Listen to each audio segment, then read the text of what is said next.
Hello student, मेरा नाम संतोष मंडल है। मैं फिर से आप सभी को मेरे चैनल में स्वागत करता हूं। और आज मैंने काफ़ी 2 डेज मैंने गैप लिया था क्योंकि कुछ काम था, इसलिए ठीक है। तो आज हम थर्ड चैप्टर मैंने ओडी का बहुत अच्छे से काम किया है। आज हम ओडी का जो फोर्थ चैप्टर है वो मैंने भी बताया था, ये बहुत इम्पोर्टेंट है। आप बीएससी पढ़ो या फिर आप 12th क्लास में हो, ये सारे चीज़ें बहुत यूज़फुल हैं। इसी के अलोंग हम जो कैलकुलस ऑफ वेरिएशन है, जो 8-9 मार्क्स आते हैं, लेकिन बहुत ही ईजी है।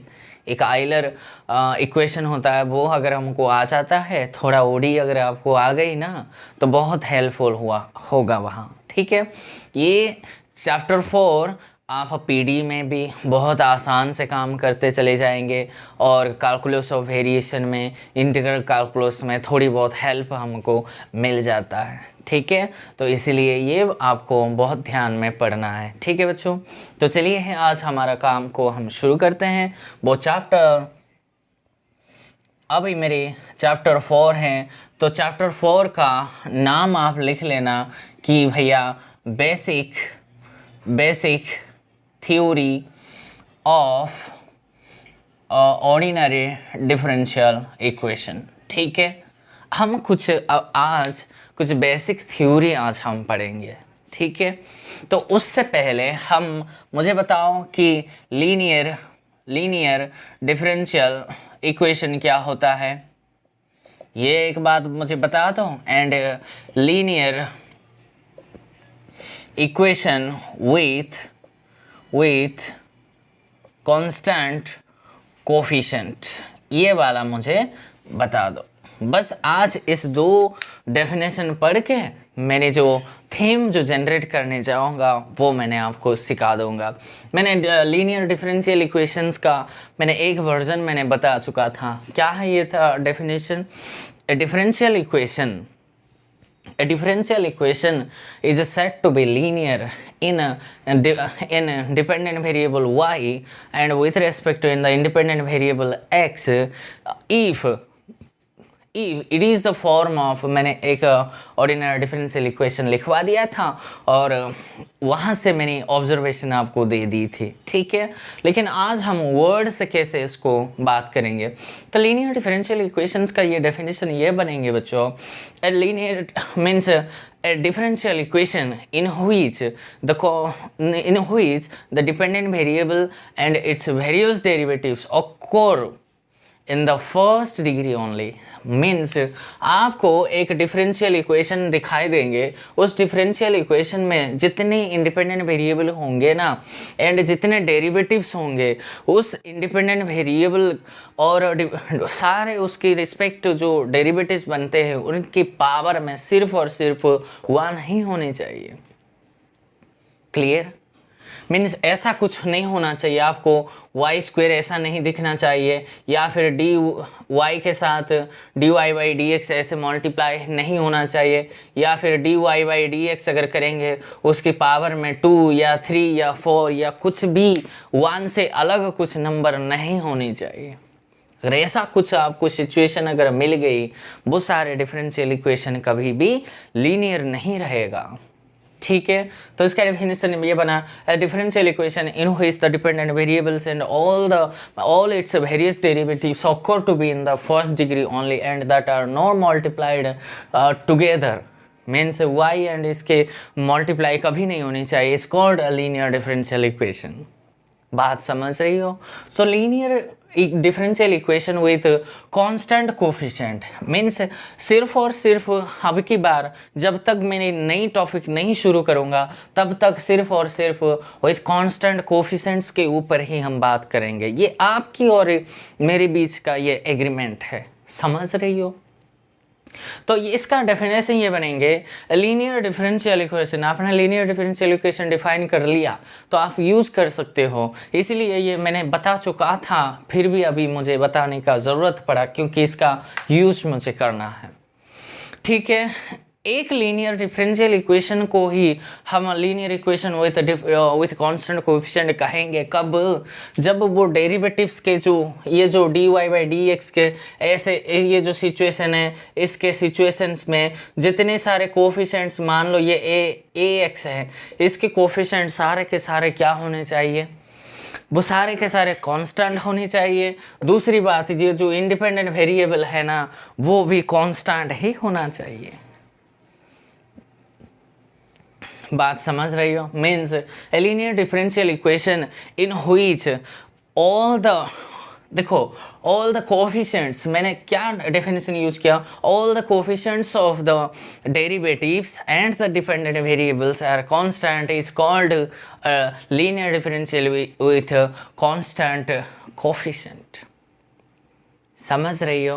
तो जनरली ऐसे ही लिखा जाता है, आप लिख लेना the general linear differential equation is, आपको dn y by d x n plus में a1x into d n minus one y upon में d x n minus one plus में a2x into d n minus two into y of d x n minus two and so and ये चलते जाएंगे an of x into में y बराबर आपको ये x, ये जो मैंने लिखा है ना बच्चों, ये होता है किसी भी ऑर्डिनरी लीनियर डिफरेंशियल इक्वेशन। आप अगर कोई बच्चा अगर ये कहता है सर आपने ऐसे लिखा, मैं ए नॉट एक्स यहाँ मैं लिख दूंगा, अगर ऐसे आप ए नॉट एक्स लिखेंगे ना, ये आपका ये ज़्यादातर तो ये लिखा नहीं जाता, ऐसे ही लिखा आपको मिलेंगे। अगर आपको बाय चांस भी आपने ये ए नॉट एक्स लिखा है ना, तो आपका फ़र्ज़ ये बनता है ए नॉट एक्स आपका नॉन ज़ीरो होना चाहिए फॉर ऑल एक्स, ये वर्ड आपको लिखना ही लिखना चाहिए। लेकिन इससे बचने के लिए ये हमेशा हमको ऐसे ही लिखेंगे। मीन्स मैं ये थीम आपको समझाने की कोशिश कर रहा हूँ। कोई भी देखो पार्शियल डिफरेंशियल इक्वेशन के ऊपर मैंने बात नहीं किया अभी तक, वो तो ये ख़त्म होने के बाद वो वहाँ चले जाएंगे। लेकिन लीनियर ऑर्डिनरी डिफरेंशियल इक्वेशन का जो जनरल फॉर्म होता है ये ऐसे ही होता है, वेर ये जो a1x, a2x ये जो सारा का सारा होता है ना, ये हमेशा कांस्टेंट ही होता है। क्योंकि मैंने अभी बताया जब तक मैं आपको नहीं बताऊंगा कि भैया हमारी जो कांस्टेंट कोफिशिएंट्स के ऊपर ही हमारा काम चलेंगे, unless otherwise I stated the differential equation is a variable coefficient, then we will consider only a linear differential equation with constant coefficients only, right my dear students? तो ये जो सारे के सारा है ना a1x a2x ये हमेशा कांस्टेंट ही दिखाई देंगे। मीन्स आपका डिफरेंशियल इक्वेशन ऐसे हो सकता है कि भैया ये हमेशा नॉन ज़ीरो तो नहीं लिखूँगा, ये हमेशा ये आपको अगर ये लिखेंगे तो उसका वैल्यू आप 1 ही लेना पड़ेगा, क्योंकि ये लीनियर इक्वेशन ये जो general linear differential equation of ये क्या है, अगर मैं ये लिखूँ ऑफ डिग्री n है। अगर 2 डिग्री का डिफरेंशियल इक्वेशन किसी ने आपको लिखने बोला तो ऐसे लिखेंगे d square y by d x square plus 2 d y by d x plus sine x, ये भी एक second order linear differential equation होता है। राइट माय डियर स्टूडेंट्स, अगर कोई बच्चा कहता है सर मैं तो ये नहीं लिखूँगा, क्या ये भी अभी तक ये second order linear differential equation? बिल्कुल है जी। राइट माय डियर स्टूडेंट्स, क्यों? क्योंकि ये a1 अब की बार 0 है। ठीक है, बात समझ रही हो? तो कोई भी आप जैसी मर्जी आप लिख सकते हैं। और ध्यान में रहे, ये जो राइट हैंड साइड होता है ये हमेशा आपको ध्यान रखना है फंक्शन ऑफ एक्स ओनली भी लिखो यहाँ। क्लियर है? ये अब की बार ये जो डिफरेंशियल इक्वेशन आपको किसी ने भी अगर पूछा आपको, आप can you right the general form of the linear differential equation? Yes, this is the general form of A ordinary linear differential equation. मैंने लीनियर बोल रहा हूँ ध्यान से, क्योंकि इसके डिग्री हमेशा 1 ही होना चाहिए, और ये जो डिपेंडेंट वेरिएबल्स और उसके डेरिवेटिव्स हमेशा मल्टीप्लाई नहीं होनी चाहिए, नहीं तो वो लीनियर ही नहीं रहेगी। और ये सारा के सारा a1x a2x a3 सारे के सारे आपका कांस्टेंट है, और ये जो वाला ये जो कैपिटल x है वो हमेशा फंक्शन ऑफ x ही रहेगा। ठीक है माय डियर स्टूडेंट्स, तो एक मैं आपको एक थीम जनरेट करके यहाँ मैं वापस इस पर चले आता हूँ, मैं यहाँ लिखवा दूँगा। ठीक है बच्चों, तो मुझे बताओ कि भैया डिफरेंशियल ऑपरेटर क्या है? डिफरेंशियल ऑपरेटर समझ गए? ये डिफरेंशियल ऑपरेटर का कोई नाम नहीं है, ये जो स्टैंडर्ड हमने एक नोटेशन हम यूज करते हैं कि भैया d/dx को हम कैपिटल D के नोटेशन दे देते हैं, राइट? ये खाली एक नोटेशन है, d/dx का मतलब कैपिटल D है, एंड अगर मैं बोलूँ d स्क्वायर एक्स स्क्वायर अगर कहूँ ये होता है d square, capital D square है ये। समझ गए? ऐसे ऐसे चलते चले जाओ, और ये dn ओपन में x क्या होगा? ये क्या होगा? ये कैपिटल dn बनेंगे, राइट माय डियर स्टूडेंट्स। तो फॉर एग्जांपल अगर मैं कंसीडर करूं, मान लो y एक फंक्शन है, सपोज y एनी फंक्शन है, तो ये dy/dx क्या हो जाएंगे? ये कैपिटल D के सफिक्स में y आ जाएंगे, राइट? यहाँ भी अगर ऐसे हैं तो यहाँ भी y आ जाएंगे, यहाँ भी है तो यहाँ भी y आ जाएंगे। और मान लो मैंने y = मान लो x² में कंसिडर करता हूँ, तो वो पूछता है dy क्या होगा? dy का मतलब this is the derivative with respect to x है, तो क्या बनेंगे बच्चों? ये 2x बनेंगे, और बोल रहा है d² y क्या आएंगे? इसका डेरिवेटिव मीन्स ये क्या आएंगे? 2 आएंगे, और अगर एक बार करोगे वो 0 ही बनेंगे।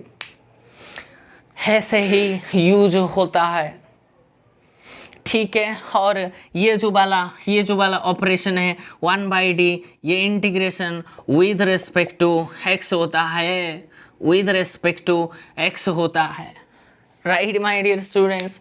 वो बात में तो डैश के लिए हम पढ़ेंगे वो जब PD के ऊपर ही आएंगे, नहीं तो तब तक खाली D के ऊपर ही हम बात करेंगे। तो ये जो आया है ना d² dq, ये जो ऐसे आया dn, इसको ही this is the symbol d² dq and so and for dn are called the differential operators of the differential equation। Clear my dear students? अगर मैं इसका यूज करके मैं इस इक्वेशंस को लिखूं तो ये क्या बन जाएंगे मुझे बताओ? तो ये बन जाएंगे, इसके जगह मैं वो वाला रख दूंगा कि भैया dny बन जाएंगे, ये a1 ऑफ x क्यों लिखूं? ये मैं अगर मैं इसको कांस्टेंट ही ट्रीट करता हूँ तो यहाँ क्या लिखा है? तो अगर मैं ऐसे लिखूं, x तो मेंशन करना ही बकवास हो गई ना, तो ये a1 लिख दो, ये a2 लिख दो, ये खाली an ऑफ x लिख दो। क्यों? क्योंकि भैया ये अगर कांस्टेंट बोल रही हो तो ये बढ़िया, ज़्यादातर ये ही बढ़िया रहेंगे ना बच्चों। समझ गए ना? इसमें कोई दिक्कत है?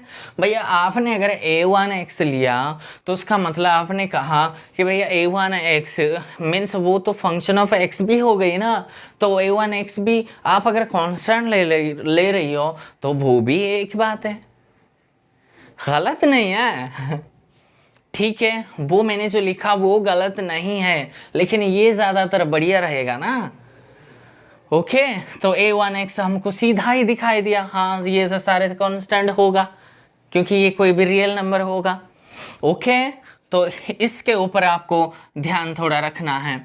तो ये क्या बन जाएंगे, तो ये dn minus one into y plus ये चलते चले जाएंगे, यहाँ पर क्या है an है इंटू में y is equals to capital X है। y को अगर मैं पूरे में कॉमन ले लूँ, ये dn minus one a1 plus so on ये an बन जाएंगे और इसमें y is equals to capital X बन जाएंगे। अगर मैं इसको f of d capital D means देखो ये भी d का है ये भी d का है, अगर मैं फंक्शन ऑफ d ले लूँ और y लिख लूँ, ये जो होता है दिस इज, और ये जो आपने यूज़ किया उसका भी यूज़ करोगे कि नहीं, वेयर ये जो f ऑफ d है वो होता है dn plus a1 dn minus one plus dot dot dot क्या होता है an होता है इनटू में y है। समझ गए, अगर यहाँ y नहीं लिखोगे तो y लिखो। ये जो f ऑफ d होता है इस सिंबलिज्म का मतलब होता है यही है। क्लियर माय डियर स्टूडेंट्स, ये जो होता है ना this is called the symbolic form of ordinary linear, देखो लीनियर मत भूलना, linear ordinary differential equation of order n है, ये होता है symbolic form. Means differential operators का यूज करके आपने एक सिंबलिक फॉर्म क्रिएट कर दिया, और ये होता है general linear differential equation of n order और ऑफ ऑर्डर n बोलो या फिर nth ऑर्डर। समझ गए हो बच्चों, ये होता है बेसिक थ्योरी है। इसके ऊपर हम इसका यूज करके हम दो इम्पोर्टेंट चीज़ निकाल के लेके आएंगे, वो होता है complementary function and particular integral. उसी के ऊपर बहुत सारा क्वेश्चंस हम करेंगे और उसका यूज करके ही हमको क्वेश्चंस में नेट में गेट में कहीं बार फ्रिक्वेंटली हमको पूछा जाता है। क्लियर है, इसमें कोई प्रॉब्लम है? ये जो मैंने नोटेशन चेंज किया था उसके ऊपर थोड़ा आपको कन्फ्यूजन है क्या? कोई कन्फ्यूजन नहीं होना है। ये a1 a2x ये जो a1 a2 an ये तो सीधा हमको दिखाई दे रहा है ये कॉन्स्टेंट से, और मैंने अगर लिख दिया a1x a2x तो मैंने आपको मेंशन भी किया था उससे आपको कोई प्रॉब्लम नहीं होनी चाहिए। ठीक है, चलिए बच्चों, मैं आपको एक इम्पॉर्टेंट थ्योरम में आपको बताऊंगा, ठीक है, क्योंकि ये ज़्यादातर सॉल्यूशंस के ऊपर है। मान लो y1 y2 dot dot dot yn आपके पास कुछ सॉल्यूशंस है, ठीक है। Suppose y1 y2 and yn आपके पास सॉल्यूशंस है ऑफ किसका dn प्लस में a1 dn minus one so n an into में y इज इक्वल्स टू 0। आप जब linear differential equation with constant coefficients means आपको अगर कोई जनरल लीनियर डिफरेंशियल इक्वेशन आपको दिखाई दे और राइट हैंड साइड में अगर x मीन्स ये जो कैपिटल X मैंने फंक्शन ऑफ x लिया वो अगर 0 है तो इस टाइप लीनियर डिफरेंशियल इक्वेशन को हम होमोजीनियस कहते हैं। ओके, इस टाइप लीनियर डिफरेंशियल इक्वेशन को हम होमोजीनियस कहते हैं, राइट। लेकिन मैंने homogeneous linear differential first order first degree के लिए मैंने क्या बताया था, वो फर्स्ट ऑर्डर के लिए। ये अब nth ऑर्डर के लिए बात कर रहे हैं बच्चों, सेकंड टू थर्ड या फिर हायर ऑर्डर के लिए हम बात कर रहे हैं। इसलिए अगर आपका डिफरेंशियल इक्वेशन हायर ऑर्डर के ऊपर काम करते हो तो फर्स्ट ऑर्डर से छोड़कर अगर आपका लीनियर डिफरेंशियल के ऊपर बात कर रही हो तो होमोजीनियस तब बनेंगे जब x आपका 0 है, राइट। नॉन होमोजीनियस के लिए x नॉन 0 ही दिखाई देनी चाहिए। ओके, बात इतने समझ के आ गई। इस nth ऑर्डर का डिफरेंशियल इक्वेशंस की अगर सॉल्यूशन n है क्योंकि आपके पास अगर सेकंड ऑर्डर का लीनियर डिफरेंशियल इक्वेशन है तो आपके पास गारंटी 2 ही सॉल्यूशंस मिलेंगे। समझ गए? वो 2 ही मिलेंगे। वो तो चैप्टर 5 में मैं आपको एक रिजल्ट उसका प्रूफ भी हो सकता है तो मैं दे दूंगा, नहीं तो रिजल्ट बड़ा शानदार से निकल के आता है। समझ गई हो? तो बाद में वो वाला देखेंगे, लेकिन ये थीम मैं आपको समझाने की कोशिश करूँगा। लेकिन ये भी अगर 5th चैप्टर में अगर दे दो तो भी बढ़िया होता। एक काम करें, ये भी 5th चैप्टर को ले जाए ना तो बढ़िया अच्छा रहेगा। ठीक है, तो इसको मैं मिटा दूंगा। तो मैं आपको ये वाला रिजल्ट चैप्टर 5 में मैं आपको दे दूंगा एक ही झटके में, क्योंकि अगर मैं उसको इंट्रोड्यूस नहीं किया तो मैं यूज़ करना भी बेकार सा लगेगा। ठीक है, तो अब हम कंप्लीट सॉल्यूशन के ऊपर बात करेंगे। समझ गई हो? कंप्लीट मीन्स ये वाला, ये जो मैं, और ये इतने बड़े नहीं लिखूंगा मैं, f of d into y is equals to capital X लिखूंगा। समझ गई हो? तो इस लीनियर डिफरेंशियल इक्वेशन, देखो फर्स्ट ऑर्डर के लिए कैसे हम सॉल्यूशन फाइंड आउट करते हैं मैंने आपको बहुत ही अच्छे से सिखाया है ना बच्चों। एग्जैक्ट डिफरेंशियल इक्वेशंस का यूज़ करके और लीनियर डिफरेंशियल इक्वेशंस का यूज़ करके, बर्नौली इक्वेशंस का यूज़ करके, होमोजीनियस डिफरेंशियल इक्वेशंस का यूज़ करके कैसे हम उस फर्स्ट ऑर्डर डिफरेंशियल इक्वेशन का सोल्यूशन हम फाइंड आउट करते हैं, मैंने A to Z आपको डिटेल में समझा दिया है। ठीक है, उसके ऊपर कोई अगर आपका कोई प्रॉब्लम क्वेरी आते हैं तो आप मुझे बता सकते हैं। अब हम किसके ऊपर बात कर रहे हैं बच्चों? ये जो basic theory of linear differential equation है वो हायर ऑर्डर के लिए है। Second, third, fourth, fifth, sixth, इस ऑर्डर के लिए लीनियर डिफरेंशियल इक्वेशन के ऊपर हम काम करेंगे। उसके ऊपर मैंने थीम जनरेट कर दिया। अभी इस डिफरेंशियल इक्वेशन की सोल्यूशन के ऊपर बात करेंगे।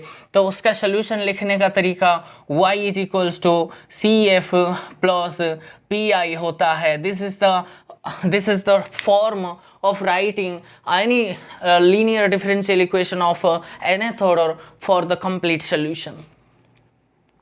ठीक है, तो ये होता है CF मीन्स, आपने सुना होगा इसको कॉम्प्लीमेंट्री फंक्शन बोलते हैं, इसको PI मीन्स पार्टिकुलर इंटीग्रल। अब इस 2 टर्म को कैसे फाइंड आउट करते हैं वो हम डिटेल में सीखेंगे। उसका सारा का सारा प्रॉब्लम्स मीन्स प्रूफ तो मैं नहीं करूँगा, उसका फॉर्मूला मैं आपको सारा का सारा दे के कुछ एग्जाम्पल्स हम करेंगे और मैं भी आपको बहुत सारा क्वेश्चंस में आपको करने के लिए दे दूंगा। ठीक है, तो अब मैं फाइंड आउट करूंगा कि CF होता क्या है, कॉम्प्लीमेंट्री फंक्शन होता क्या है। तो कॉम्प्लीमेंट्री फंक्शन का डेफिनेशन आप लिख लेना है कि भैया suppose that f of d is equals to capital y means, आप इस कॉम्प्लीमेंट्री फंक्शन का डेफिनेशन एक बार लिख लो। Let the given linear differential equation of nth order be this means, मैंने इसका नोटेशन आपको समझा दिया है, इसका मतलब क्या है। मान लो इसका मैंने इक्वेशन 1 लेता हूँ, तो ये बोलता है the general solution of the equation obtained from 1 by taking capital X को 0 ले लो, या फिर ऐसे भी तो बोल सकते हो f of d into y को 0 लेके चलो। समझ रहे हो? द जनरल, ये कॉम्प्लीमेंट्री फंक्शन क्या होता है? Complementary function is nothing but it is a solution. What type of solution? This is the solution of the type, this is the general solution of the differential equation 1, of the differential equation obtained from the equation 1. How? By taking x is equals to the right hand side of the quantity taking 0, or you can say also f of d into y is equals to 0. समझ रही हो? is called the complementary function for the differential equations। समझ रही हो बच्चों? तो particular integral के अब डेफिनेशन पहले आप सीख लो। समझ गए? उसी हिसाब से ये डेफिनेशन ये कहता है particular integral, suppose let the given linear differential equation of nth order be this, ऐसे आप लिख लेना है। then ये particular integral is nothing but it is any solution. Means this is particular integral is nothing but it is a solution. What type of solution? If you are asking to me, then I will say this is the solution of the type any solution. Mind very carefully बच्चों, ये इसको सीखना है आपको. Any solution है, जो कुछ भी सोल्यूशन, जैसी मर्जी सोल्यूशन हो सकता है वो. Any solution of the differential equation, किसका? Of linear differential equation 1 involving no arbitrary constant. ऐसे सोल्यूशन लेना है जिसके अंदर आर्बिट्री कांस्टेंट आपको एक भी नहीं मिलना चाहिए. मीन्स उसका अगर मैं नेगेशन लिख दूं, if there exist at least one arbitrary constant in the solution of the differential equation, then that solution is not said to be that means the solution can not be said a particular integral. कितने बढ़िया है आपको negation, contrapositive, हाँ इस ये जो statements का ये वाला आपको अगर लिखना नहीं आएंगे तो मैथमेटिक्स तो सीख ही नहीं पाएंगे बच्चों. ये बहुत सच्चाई है और सच्चाई बहुत कड़वी होती है, राइट. लेकिन उसको दूर करने के लिए मैंने 11 वीडियोस मैंने बनाया लॉजिक के ऊपर. वो आपको देखना ही है वो वीडियो. जिस बच्चों ने मैंने लॉजिक का क्लास नहीं देखा वो पहले हाथ जोड़ता हूँ, वो लॉजिक का क्लास आपको A to Z नोटिंग करके उसको सीखना है बच्चों, रटना नहीं है. मैंने हाउ टू लर्न मैथमेटिक्स के चैप्टर पढ़ा रहा हूँ आपको. ऐसा नहीं कि मैं how to crack this NET JRF GATE या फिर whatever you are giving the exams, right. तो सब्जेक्ट को सीख लो, ठीक है. तो ये होता है PI और CF का कॉन्सेप्ट एंड डेफिनेशन मैंने आपको पढ़ा दिया है. अब हम इसके CF के ऊपर ही बात करेंगे, ठीक है. चलते हैं बच्चों. हाउ टू फाइंड लिखो, आप लिखो how to find complementary function. ये वाला आपको सीखना है, ठीक है. हाउ टू फाइंड, ये आपका बढ़िया शानदार सा है क्वेश्चन हम पुट करेंगे. How to find complementary function of the differential equation, right. अब हमारा काम सिर्फ और सिर्फ कॉम्प्लीमेंट्री फंक्शंस के ऊपर हम बात करेंगे. तो वी नो दैट उसका सोल्यूशन ये बनेंगे. हम जानते हैं कि dn plus a1 dn minus 1 plus a2 dn minus 2 plus dot dot dot क्या बनते हैं an into में y is equals to capital X. This is my equations and this is called the linear general. देखो this is the general linear differential equation of order n, ठीक है. तो इस means इस लीनियर डिफरेंशियल इक्वेशंस का जो complementary function है उसको फाइंड आउट करने के लिए अभी हमने पढ़ा है फॉर कॉम्प्लीमेंट्री फंक्शन हमको x को 0 लेके चलना है. पहली step, right. Step 1 should be this. समझ गई हो? ये तो कॉम्प्लीमेंट्री फंक्शन तो मत लिखो. स्टेप 1 आपको क्या करना है, ठीक करना है आपको capital X is equals to 0, यानी कि ये जो गिवन लीनियर डिफरेंशियल जो लेफ्ट हैंड साइड है उसको 0 लेके चलो. स्टेप 2 आपका क्या रहेंगे बच्चों? स्टेप 2 आपका ये रहेंगे कि भैया पुट करना है आपको D is equals to M. समझ गए हो? ये होता है मीन्स, और आप ऐसे भी बोल सकते हैं कंस्ट्रक्ट एन एक्जुलरी इक्वेशन आपको कंस्ट्रक्ट करना है, राइट. एक्जुलरी इक्वेशन ये बोलता है कि भैया D को M सॉफिक्स पुट कर लो. कहीं बच्चे तो भैया इसको कोई पुट नहीं करते हैं एक्जुलरी इक्वेशन से, उसको ऐसे ही मान लेते हैं कि भैया D को उसको फाइंड आउट कर लेते हैं. स्टेप 3 क्या होता है? स्टेप 3 में ये होता है कि फाइंड द रूट्स बोलो, जीरोस बोलो, मैंने आपको बता चुका हूँ इसके बारे में, समझ गए हो. Find the roots of equation 1 means roots of equation 1 तो नहीं है, उसको ऑक्सिलरी इक्वेशन का बोलो, ऑक्सिलरी इक्वेशंस का रूट्स आप फाइंड आउट कर लो, दैट इज कर लो m की वैल्यू कुछ अल्फा 1 अल्फा 2 ऐसे कुछ आपके पास वैल्यू मिल जाएंगे, राइट। उसको फाइंड आउट करते ही ये जो सारा का सारा खेल अब की बार आपका किस पर रहेगा, ऑक्सिलरी इक्वेशंस के ऊपर ही रहेगा, समझ गई हो। तो ऑक्सिलरी इक्वेशंस को फाइंड आउट कर लो और उसको पुट कर लो m की कुछ वैल्यू आएंगे, उस वैल्यू को यूज करके ही हम CF लिखेंगे, समझ गए।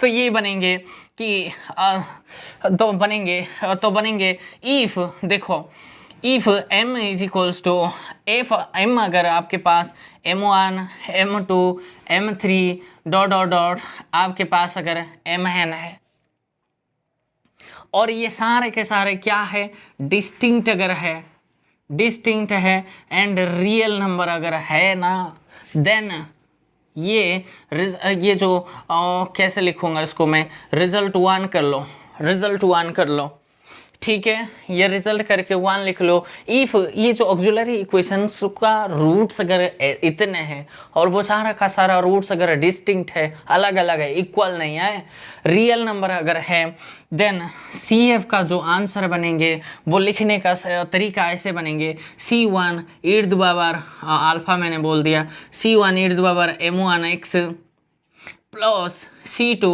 e to the power m2x plus so and so on, then Cn e to the power mnx, यही बनेंगे। बात समझ रही हो बच्चों, ये पहली रिजल्ट है। दूसरी रिजल्ट, मान लो ये जो आपका ऑक्सिलरी इक्वेशंस अगर आपका इतने हैं, m1 है m2 है और ये सारे के सारे mn है, ठीक है, और ये अगर इक्वल है एंड रियल नंबर अगर है, बात समझ रही हो, इतने इक्वल है तो उसका रिजल्ट ये बनता है, देन CF को लिखने का जो तरीका आएंगे ये बनेंगे बच्चों कि भैया आप C1 कर लो and x into C2 plus उसका पावर बढ़ाते चले जाओ x3 प्लस सो एन, कितनी बार करना है, एक घटाना है, that mean x to the power n-1 into में Cn करके और होल इंटू में e टू द पावर उसका सारा के सारे आपने इक्वल है तो वो सारा को हम मैंने कह दिया, तो ये आएंगे, समझ गई हो। ये होता है लिखने का तरीका है। मीन्स अगर मैं पार्टिकुलर यहाँ आपको शो करवा दूँ, मान लो m का वैल्यू है आपके पास m1 है और m2 है और ये डिस्टिंक्ट है तो CF को लिखने का तरीका C1 e to the power m1x plus C2 e to the power m2x, यही बनेंगे, समझ रही हो बच्चों।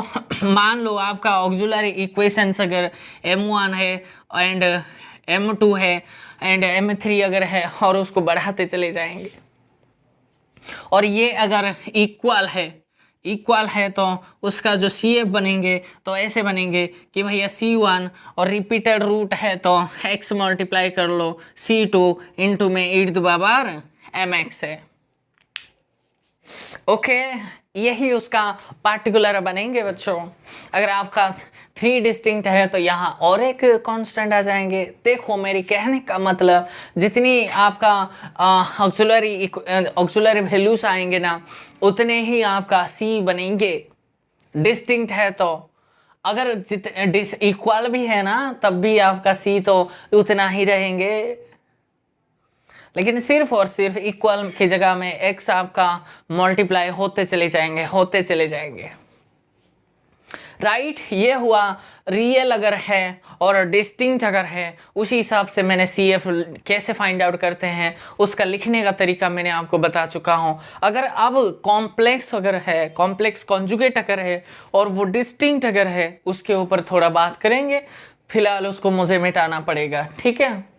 चलते हैं, थर्ड रिजल्ट ये बनेंगे, इफ ये जो m आपका ये अगर ऑक्सिलरी वैल्यू ऑक्सिलरी इक्वेशंस को सॉल्व करके आपने m फाइंड आउट किया, वो अगर m आपका क्या हो जाए, अगर ये कॉम्प्लेक्स कॉन्जुगेट है, कॉम्प्लेक्स कॉन्जुगेट और डिस्टिंक्ट अगर है, यानी कि आपके पास अगर अल्फा प्लस और माइनस आयटा बीटा टाइप अगर कोई आपके रूट्स अगर मिल जाता है, देन सी एफ को लिखने का जो तरीका बनेंगे वो यही बनेंगे, c f is equals to आपके पास e to the power alpha x तो यहाँ रहेंगे एंड सी वन के साथ कॉस क्या बनेंगे, ये वाला जो इमेजिनरी पार्ट है ना बीटा एक्स प्लस सी टू इंटू में साइन के एंगल में बीटा एक्स रहेंगे। This is the way of writing if the roots are my complex conjugate and distinct. Right my dear students, अगर ये डिस्टिंक्ट होने के साथ साथ उसको थोड़ा मैं बढ़ाना चाहता हूँ, अगर मेरा ये इसका फोर्थ रिजल्ट ले लो, इफ मेरा जो m आपका अगर ऐसे है अल्फा प्लस और माइनस बीटा है एंड अल्फा प्लस और माइनस बीटा है, मीन्स 2 बार अगर है रिपीटेड रूट है, ये अगर रिपीटेड 2 बार हुआ है तो सी एफ को लिखने का तरीका ये बनेंगे कि भाई e to the power alpha x तो अभी भी फिक्स है, लेकिन ये जो 2 बार रिपीट हुआ है उसके लिए ये बनेंगे सी वन रिपीट कितने बार हुआ, 2 बार, तो एक एक्स मल्टीप्लाई होके ये बनेंगे कॉस के एंगल में beta x plus C3 plus x time C4 के एंगल में साइन कितने हो जाएंगे बीटा एक्स। यही होता है उसका लिखने का तरीका। एक इम्पॉर्टेंट नोट यहाँ लिख लो बच्चों, कहीं ना सम ऑथर्स क्या करते हैं, इस जो 2 रिजल्ट्स को वो एक ही झटके में लिख देते हैं। इफ आपका m अगर alpha plus beta iota means alpha plus और माइनस आइटा बीटा अगर कॉम्प्लेक्स कॉन्जुगेट्स एंड डिस्टिंक्ट्स अगर है ना, तो सी एफ का लिखने का दूसरी तरीका ऐसे तो आप लिख सकते हैं, लेकिन कई बार ऐसे भी लिखा मिलेंगे c one e to the power alpha x के एंगल में कॉस क्या हो जाएंगे बीटा एक्स प्लस सी टू के एंगल में, ऐसे भी लिखा जाता है। और कोई बच्चा कहता है सर मैं तो c one e to the power alpha x into मैं साइन के एंगल में यूज़ करूँगा। हाँ कोई बात नहीं, अब ये जो मैंने लिखा है फास्ट फॉर्मेट, अगर अल्फा प्लस और माइनस आइटा बीटा अगर ऐसे हैं तो आप इस फॉर्मेट में लिखो या फिर इस फॉर्मेट में भी लिखो। आपको एमसीक्यू में कंफ्यूज करने के लिए क्वेश्चंस का आंसर आपका इस फॉर्मेट में भी मिल सकता है, इस फॉर्मेट में भी मिल सकता है, क्योंकि एमसीक्यू क्वेश्चंस में तो बहुत हमको कंफ्यूज क्रिएट करता है। तो ये वाला भी आपको ध्यान रखना है। ओके माय डियर स्टूडेंट्स, इसमें कोई प्रॉब्लम है, कोई दिक्कत? अगर आपका शॉर्ट रूट है, 5th रिजल्ट ये लिख लो, इफ अगर आपका ऑक्सिलरी इक्वेशंस आपने सॉल्व किया और रूट्स अगर अल्फा प्लस और माइनस रूट बीटा अगर ऐसे कुछ आयटा नहीं है, ऐसे अगर लिखो तो आप सी एफ को लिखने का 2 तरीका मैं आपको बताऊंगा। आप ऐसे भी लिख सकते हो e to the power alpha x time cos mean c one cos hyperbolic root beta of x plus में C2 sine hyperbolic root beta of x, ऐसे भी लिख सकते हो। या फिर और करके CF को आप ऐसे भी लिख सकते हो कि C1 E to the power क्या लिखोगे जानते हैं, ई टू द पावर इसका एक प्लस का एक माइनस का alpha plus root beta into में एक्स प्लस C2 में e to the power alpha minus root beta of x, ऐसे भी आप लिख सकते हैं। लेकिन ज़्यादातर ये कंसिडर करते हैं, लेकिन ये भी है मीन्स ये ऐसे भी आ सकते हैं कि एक बार एमसीक्यू का मुझे असाइनमेंट्स में क्वेश्चन है इस फॉर्मेट में मुझसे दिया गया था, ठीक है, और मुझे तो ये वाला फॉर्मेट आता था, लेकिन ये वाला फॉर्मेट मुझे नहीं ये वाला आता था। और इसको भी तो ऐसे लिख सकते हो C1 e to the power alpha x into cos hyperbolic root beta of x plus C2, ऐसे भी तो लिख सकते हो इसको, समझ गए। और साइन के एंगल में भी आप लिख सकते हो जैसे मैंने यहाँ लिखा है। आपको ये सारे तरीका आपको अच्छे से समझ आना चाहिए ताकि आपको कहीं भी आप पढ़ाने के लिए अपॉर्चुनिटी मिले तो वहाँ आपको बच्चे को सारा का सारा डिटेल में आपको उसको काम दे सकते हैं, राइट। चोरी नहीं करना है, सीखना है सब्जेक्ट को। तो अब हम कॉम्प्लेक्स मीन्स कॉम्प्लीमेंट्री फंक्शन कैसे फाइंड आउट करते हैं वो मैंने तो थीम आपको जनरेट करवा दिया, उसका कुछ एग्जाम्पल्स लेके कुछ क्वेश्चंस में आपको दे के आज हमारा काम ख़त्म कर देंगे, ठीक है। चलते हैं बच्चों मेरे आपके सामने ये जो टॉपिक CF जहाँ से मैंने स्टार्ट किया है उसको चैप्टर 4.1 मान लो, ठीक है, क्योंकि उसके CF के ऊपर मैंने एक्सरसाइज बना दिया, क्योंकि मैं अगले वीडियोस में PI के ऊपर बात करूँगा। आज तो बात नहीं करेंगे क्योंकि वो हाई लेंथ हो जाएंगे और बच्चे और बोलेंगे सर इतनी हाई लेंथ क्यों बनाते हो, ठीक है। उसको भी ध्यान रखना पड़ता है क्योंकि बच्चे इतने डरते क्यों है मुझे नहीं पता। चलिए फिर शुरू करते हैं, एक सोल्यूशन ले लेंगे। पहले क्वेश्चन का ये सोल्यूशन ले लो कि भैया इसको मैं लिखूं अगर सिंबॉलिक फॉर्म में तो कैसे लिखूंगा कि भैया DQ minus 4 times D square minus 3D है ना बच्चों, प्लस 18 इंटू में y इज इक्वल्स टू 0। यही तो सिंबॉलिक फॉर्म बनेंगे, राइट। तो ये CF निकालने के लिए क्या बोलता है, कैपिटल X 0 लेके चलो, ऑलरेडी लेके चला है। तो ये तो बेसिकली मैं CF ही निकालूंगा, तो इसलिए मैंने सारे का सारा राइट हैंड साइड को 0 ऑलरेडी ले चुका हूँ। तो ऑक्सिलरी इक्वेशन के लिए क्या मुझे बनाना है, ऑक्सिलरी इक्वेशन बनाने के लिए मैं D को M फुट करता हूँ, तो क्या बनेंगे ये MQ minus 4M square minus 3M plus 18 is equals to 0। इस इक्वेशंस को अगर मैं सॉल्व करूं मुझे 3 रूट्स मिलेंगे क्योंकि ये 3 डिग्री का पॉलिनोमियल है, राइट। तो एग्जैक्टली 3 तो रूट मिलेंगे काउंटिंग मल्टीप्लिसिटी के हिसाब से, ओके। तो कैसे फाइंड आउट करते हैं इसको, तो चलते हैं। M का अगर मैं 0 पुट करूँ ये 0 0 नहीं बनता, एक रूट्स नहीं मिलता। 1 अगर मैं पुट करूँ ये 1 और ये -4, ये कितने बनेंगे, 1 भी काम नहीं करेगा। तो क्या ये -1 पे रूट मिल सकते हैं, -1 है तो ये क्या बन जाएंगे -1, ये -1 का रूट ये तो -4 बना, ये क्या बनेंगे प्लस का नहीं बना, ये भी कोई काम का चीज़ नहीं है, तो ये तो रूट नहीं बना, ठीक है बच्चों। तो अगर मैं 2 ले लूँ तो ये क्या बन जाएंगे, ये 8 बना, ये 2 का स्क्वायर 4 इंटू 4 ये 16 बना, ये -6 बना प्लस 18 बना। क्या ये रूट बनेंगे, ना जी ये भी नहीं बनेंगे। तो कौन बनेंगे, कुछ तो रूट बनना चाहिए था। तो अगर मैं इसका m=-2 ले लूँ, क्या ये -2 रूट्स बनेंगे, -2 अगर ले लूँ ये -8 बनेंगे, ये अभी भी क्या बनेंगे, इसका -2 का स्क्वायर 4 इंटू 4 अभी तो ये भी 16 बनेंगे, लेकिन ये वाला प्लस बन जाएंगे मेरे, कितने हो जाएंगे बच्चों, ये 2 मीन्स ये 6 बनेंगे प्लस 18, क्या अब ट्रू हुआ, ये 18 इंटू 18 प्लस 6 ये 24 बना, ये भी 24, हाँ जी ये 0 बना। तो मुझे एक रूट तो मिल गई है ना बच्चों। तो this is my m is equals to -2, एक रूट्स तो मुझे मिल गए।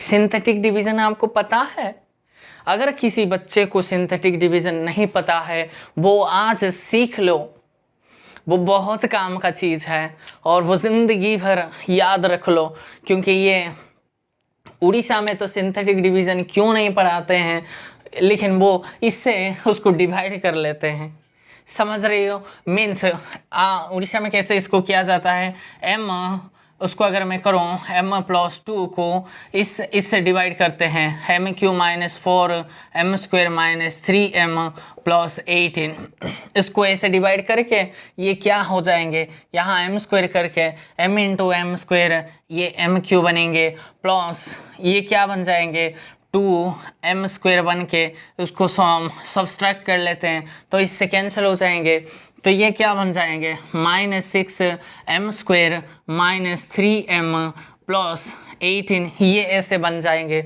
और क्या बन जाएंगे, अगर मैं इसको भी प्लस ले लूँ तो अब की बार मुझे 6m लेना पड़ेगा, 6m इंटू 6m, m क्या हो जाएंगे प्लस का 6m स्क्वायर बन जाएंगे, और ये वाला प्लस प्लस ये बन के 6 ये 12m बन जाएंगे। अगर इसको मैं ऐड करते चले जाऊँ ये इससे कैंसिल हो जाएंगे, और अब की बार ये क्या हो जाएंगे बच्चों, ये 9m प्लस 18 बन जाएंगे। और अब की बार अगर मैं इसको 2 ले लूँ, 2 तो नहीं 3 अगर मैं ले लूँ, 3 तो नहीं होंगे, अब की बार मुझे 9 ही लेना पड़ेगा, 9 इंटू एम 9m प्लस का 9 इंटू 2 18 बना। अगर मैं इसको सब्सट्रैक्ट कर दूँ ये इससे कैंसिल हो गई, मीन्स ऐसे करके और इसका रूट्स ऐसे फाइंड आउट करते हैं। इस पॉलिनोमियल को उसने ऐसे भी लिख सकते हैं m प्लस 2 इंटू में ये वाला m square plus 6m plus 9 is equals to 0 ऐसे लिखते हैं। और ये से 0 ये वाला अगर मैं ले लूँ तो ये वाला तो -2 एक बार आ जाएंगे, और इसको फिर से फैक्टराइज करेंगे तो m स्क्वायर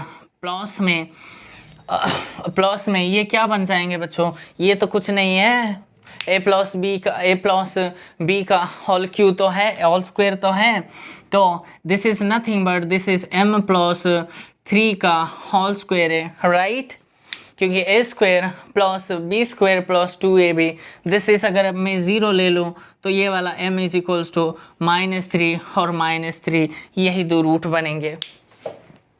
अगर आप इस मेथड से अगर इसका लॉन्ग डिवीज़न प्रोसेस अगर करना चाहते हो तो इसको ऐसे ही फाइंड आउट करते हैं, लेकिन इसको इतने लंबे नहीं करेंगे क्योंकि मैं आपको सिखाना चाहता हूँ synthetic division is the best method for dividing to find if you have one roots then any other roots you can easily find out by using the synthetic division method।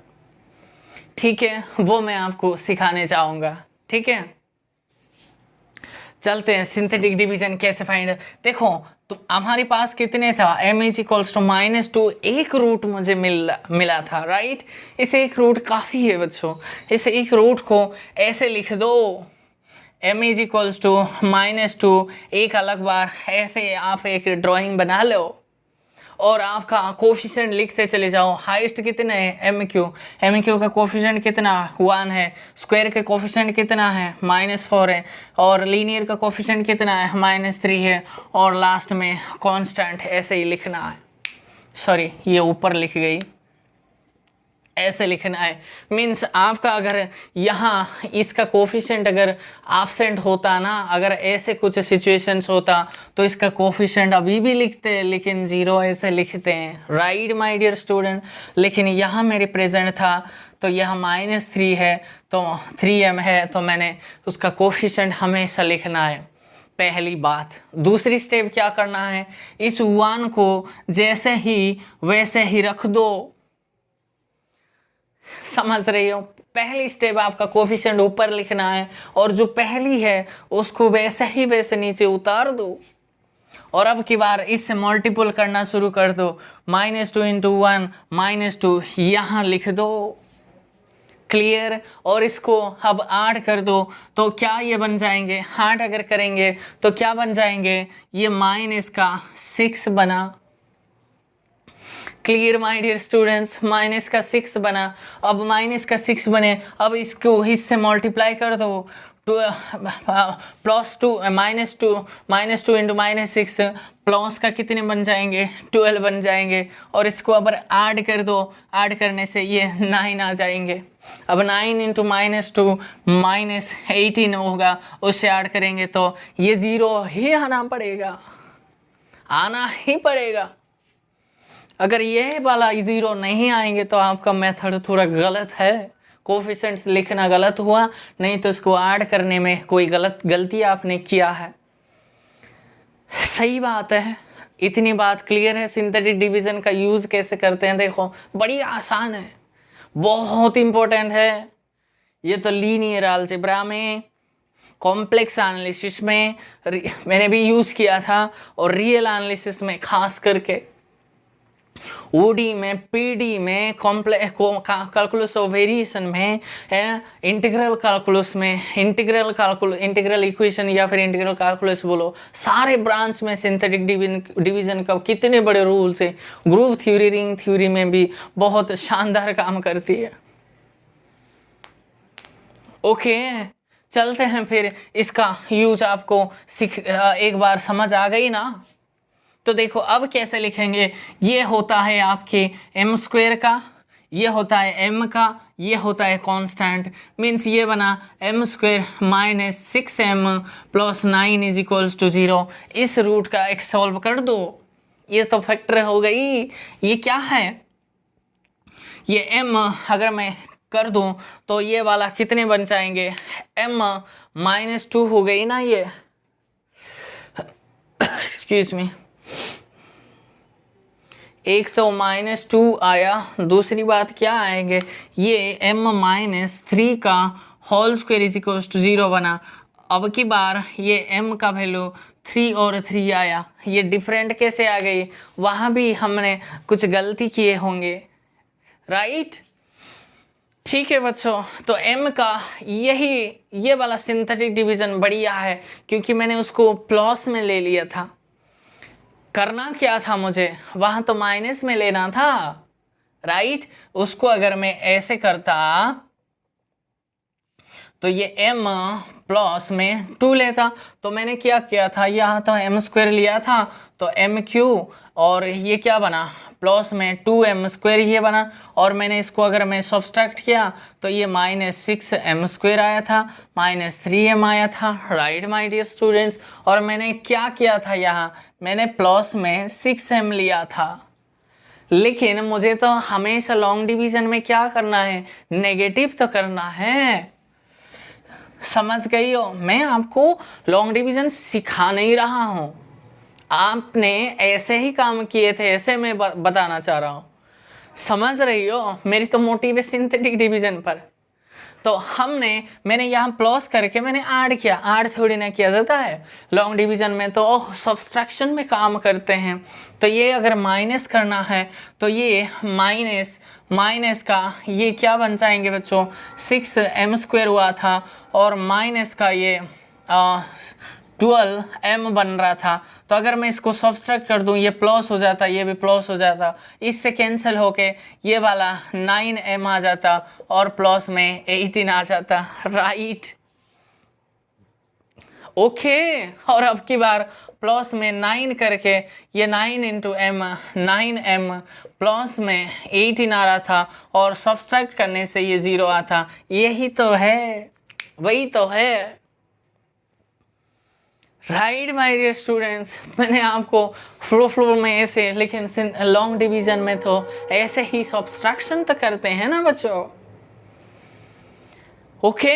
लेकिन आपको हमेशा जब भी ऐसे कुछ सिचुएशंस आए, मैं आपको सजेस्ट करूंगा सिंथेटिक डिवीजन से हमेशा कर लो, क्योंकि ये प्रोसीजर बहुत लेंदी है, लेकिन ये बड़ी आसान है। और अब की बार ये क्या बन जाएंगे, m/q आपको मिल गई, राइट। तो आपके पास फाइनल मुझे बताओ m की वैल्यू एक -2 है, एक वाला 3 है और एक वाला 3 है, यही आपके पास m की ऑक्सिलरी इक्वेशन को सॉल्व करके 3 रूट मिला। तो CF का लिखने का तरीका कैसे है भैया, जो रिपीटेड होते हैं उसके लिए x मल्टीपल करना होता है। कितने, 2 है तो एक बार x मल्टीपल होंगे। तो आप कैसे लिखोगे आपकी मर्जी है। आप अगर ऐसे लिखेंगे C1 प्लस में x इंटू C2, तो जो रिपीटेड हुआ है उसको मैंने पहले लिखा, तो कौन रिपीटेड हुआ है, 3 रिपीटेड हुआ है तो 3x लिखेंगे, प्लस में C3 इंटू में e⁻⁻2x। यही होगा उस लिखने का तरीका है। ठीक है, ये सारा क्वेश्चंस आपके सामने है और एक क्वेश्चंस में करके इसको आप कर दो, क्योंकि ये सिंथेटिक डिवीज़न में बढ़िया आप सीख जाएंगे। मैंने आपको एक ही सिखा दिया है, इसको भी आप कर दो और मैं ये वाला क्वेश्चन करके ये आपको मैं छोड़ देता हूँ। ठीक है, चलते हैं 4th क्वेश्चन पे आ जाओ। एक बार क्या बोल रहा है ये क्वेश्चन, मैं सिंबलिक फॉर्म लिख देता हूँ, d² minus 4d right, plus में 1 इंटू में y इज इक्वल्स टू 0। तो ऑक्सिलरी इक्वेशंस क्या बनेंगे, ऑक्सिलरी इक्वेशन ये बनेंगे m² minus 4m plus 1 is equals to 0। इसका तो फैक्टर नहीं होंगे, शायद नहीं होंगे, इसका कोई स्क्वायर फॉर्मूला भी नहीं है। तो क्या करें इसको, देखो स्क्वायर भी नहीं है, क्यूब तो नहीं बनेंगे क्योंकि स्क्वायर तो नहीं है, कोई स्क्वायर फॉर्मूला भी नहीं है, फैक्टर तो हो नहीं रहा है। हाँ, तो हमारे पास एक ही थ्योरम है, एक ही हम मीन्स वे है, वो क्या है, क्वाड्रेटिक फॉर्मूला। तो ये क्वाड्रेटिक इक्वेशन है, क्वाड्रेटिक इक्वेशंस का सोल्यूशन फाइंड आउट करने के लिए हम तो एक ही होता है, वो m का वैल्यू क्या है, -m मीन्स -b प्लस और minus root over square root over b² minus 4ac/2a, यही तो रहेंगे। तो क्या बनेंगे, -4 प्लस और माइनस मीन्स -4 का square minus 4ac, 4a means this is this quantity and c means 4ac, that means ये 4 ही बनेंगे और फाइनल में 2 ही नीचे बना, 2 इंटू ए 2 इंटू 1 ये बनेंगे, राइट।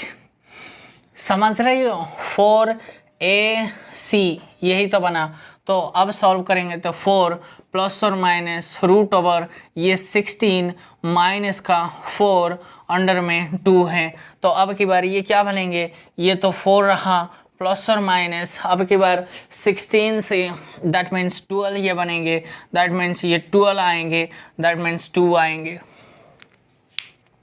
राइट। और इसका एलसीएम अगर मैं लेऊँ दैट मीन्स 4 इंटू 3 बनेंगे, 4 का अगर मैं ले लूँ 2 बनेंगे, दैट मीन्स ये क्या बनेंगे, 4 प्लस और माइनस 2 √3 अपन में 2 बना, और पूरे में अगर 2 कॉमन ले लूँ तो ये वाला 2 प्लस और माइनस √3 अपन में ये 2 रहा, ये इससे कैंसिल हो गई। दैट मीन्स m की वैल्यू मुझे क्या मिल गई, 2 प्लस और माइनस √3। ये क्या है बच्चों, आयटा प्रेजेंट नहीं है, ध्यान से, ये सॉर्ड आया है, SURD सॉर्ड रूट है ये, SURD, समझ रही हो, सॉर्ड रूट को मैंने, ये क्या है, इसको अगर मैं इक्वल ले लूँ, m का वैल्यू क्या आ गई, अल्फा प्लस और माइनस √β, और इसको लिखने का सॉल्यूशन मैंने आपको सिखाया था। तो CF क्या बनेंगे, एक बार मैं ऐसे ही लिख देता हूँ इसको, एक बार 2 प्लस √3 के एंगल में x plus C2 e⁻² plus √3 of x, ऐसे भी लिख सकते हो। मैं चार वर्जन लिखवा दूंगा इसका, ऐसे भी लिखूं, या फिर आप अल्फा वैल्यू ये होता है e⁻²x इंटू में C1 cos hyperbolic √3x plus C2 sine के एंगल में हाइपरबोलिक √3 इंटू x, ये ऐसे भी लिखा जाता है। और ये और वर्जन में ऐसे आपको मिलेंगे, या फिर ऐसे भी लिख सकते हैं इसको, C1 e⁻²x into cos hyperbolic √3x plus C2 ये ब्रैकेट आपको अच्छे से लगाना है बच्चों, इधर का उधर मत लगाओ। ये तीसरा वर्जन, चौथी वर्जन ये बनेंगे C1 e⁻² इंटू में साइन के एंगल में sine hyperbolic √3 of x plus C2। यही होता है 4 वर्जन लिखने का। MCQ में अगर क्वेश्चंस आए, किस वर्जन में आएंगे वो मुझे नहीं पता, वो तो जो क्वेश्चंस बनाते हैं उसको ही पता। वो इस फॉर्मेट में दे सकता है या फिर ऐसी फॉर्मेट में दे सकता है, ऐसे भी दे सकता है, ऐसी भी दे सकता है, उसका जो मन लगे वो दे देगा। आपको सब आता है तो समझ पाएंगे, नहीं तो ऑप्शन ये अगर आपको मिला सिर्फ यही कुछ बच्चे टिक करके आएंगे, और ऑप्शन में अगर यह भी है, ये भी है, ये भी था, तो आप कुछ नहीं कर पाएंगे और 4.75 मार्क्स आपका गया, अंडे लेकर आएंगे। राइट, चलें बच्चों, चलें। तो 5th क्वेश्चन पे आ जाओ एक बार। तो इसका क्या बनेंगे, डायरेक्टली मैं ऑक्सिलरी इक्वेशन ले लूँगा, m² + 1 = 0। तो m का वैल्यू क्या आएंगे, m² = -1, so that means m का वैल्यू ± आएगा। इसको अगर मैं कंपेयर करूँ तो अल्फा ± आएगा बीटा के साथ, तो अल्फा का वैल्यू 0 है, बीटा की वैल्यू 1 है।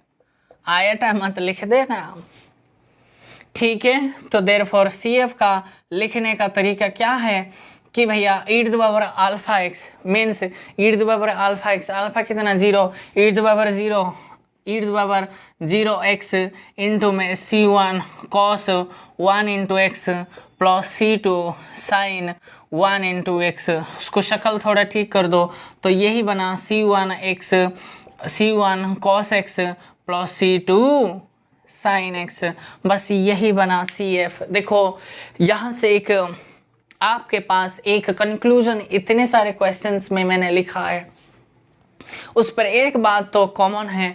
तो देखो जितनी ऑर्डर का डिफरेंशियल इक्वेशन है उतनी ऑर्डर का आर्बिट्री इक्वेशंस तो है। मैंने पहले आई थिंक लेक्चर में बताया जब जनरल सॉल्यूशन का दिया था, दैट मीन्स मैंने ऐसे बोला था the number of arbitrary constant in the general solution of the differential equation is equals to the order of the differential equation. And मैंने भी बताया नेट में एक बार क्वेश्चंस इसी के अलोंग आया था, बढ़िया सा क्वेश्चन उसने जनरल सॉल्यूशन दे दिया और डिफरेंशियल इक्वेशंस उसने नहीं दिया, और उसने पूछा कि इस डिफरेंशियल इक्वेशन किस ऑर्डर का होना चाहिए जो कि इसके सॉल्यूशन ये बने।